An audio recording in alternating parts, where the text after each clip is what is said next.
मुक्ताईला मांडे वाजायला लावले. विचार करा,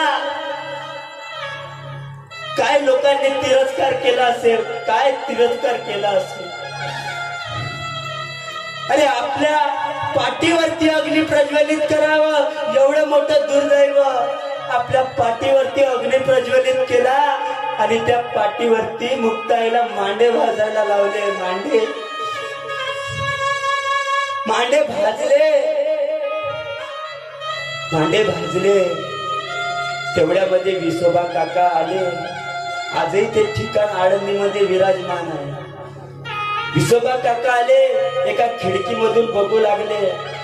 कसे काय मांडे भाजले, मी खापर फोडलं होतं ना, कसे काय मांडे भाजले बघायचं होतं. त्या खिडकीमधून बघितलं ना, त्या अग्नीच्या ज्वाळा माऊलीच्या पाठीवरती अशा खडखडत होत्या.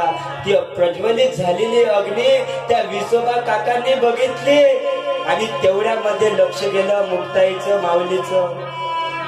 आणि ती चिमुकली 7 वर्षाची मुक्ताई म्हणतात, काका, ओ काका, तुम्हाला खायचे का मांडे?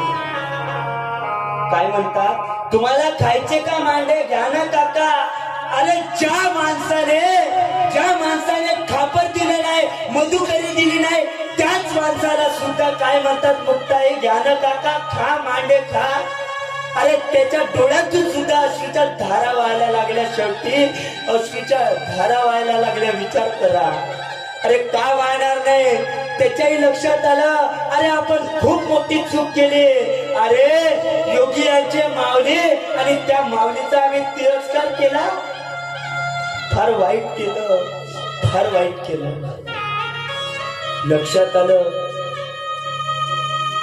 त्या वेळेस पासून सांगतो, त्या वेळेस पासून विसोबा काका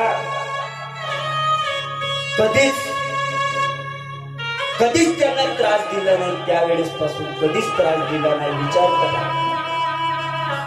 पण किती परिश्रम करावा लागला माऊलीला, किती परिश्रम करावा लागला सांगा ना मला. अरे या जगामध्ये एवढा त्रास झाला, पण त्रास कोणामुळे झाला विचार करा.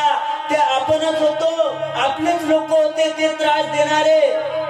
म्हणून विचार करा, आपल्यामुळं कोणत्याही साधू संतांना त्रास झाला नाही पाहिजे. लक्षात घ्या.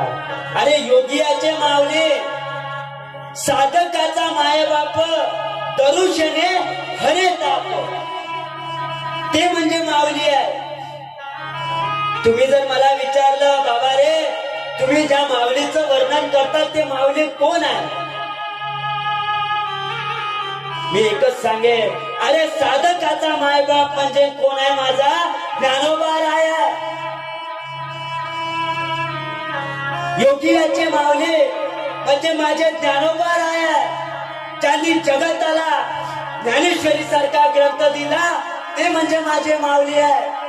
ज्याने या जगताला पसायदान दिलं, जे खळांची व्यंकटी सांडो, जो वांचेल तो ते लावो, प्राणी जातो, ते म्हणजे माझे कोण आहे?